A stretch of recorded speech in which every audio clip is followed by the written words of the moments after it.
Be informed. Be alert. The information you need to know about COVID-19 vaccine. Right here, right now, on The Vax.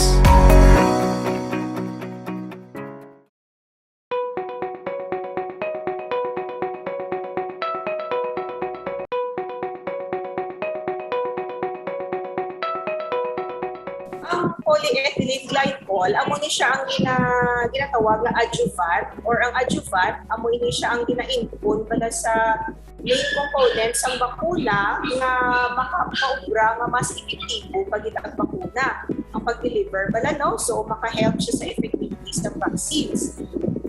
Hindi sila pwede mag-cause ng allergy. So, hindi sila ang polyethylene glycol, makita man siya sa iban ng mga bulong or iban ng mga vaccine. So, in this case, ang iyasang Pfizer at Moderna ang nag-contain sining polyethylene glycol. So, hindi siya, pwede man siya makita sa mga iban ng mga bulong man. Ang common is iban sa mga laxatives wala or mag-prepare sa mga large colon during surgery o colonoscopy. Ang iban sa mga bulong, mga pain relievers, damo ni sila. So, amo na importante na mapa-assess na ikaw sa imong mga doktor, no?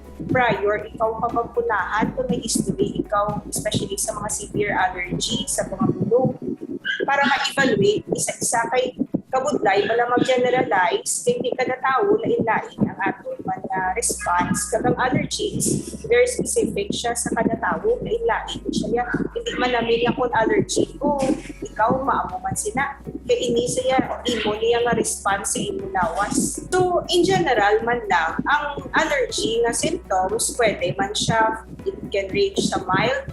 Kung mag-mild, mga rashes, mga alaw-alaw, tapos ang iban, gahamok-hamok ang mata, ang bibig, dugasampin, bala ang bibig.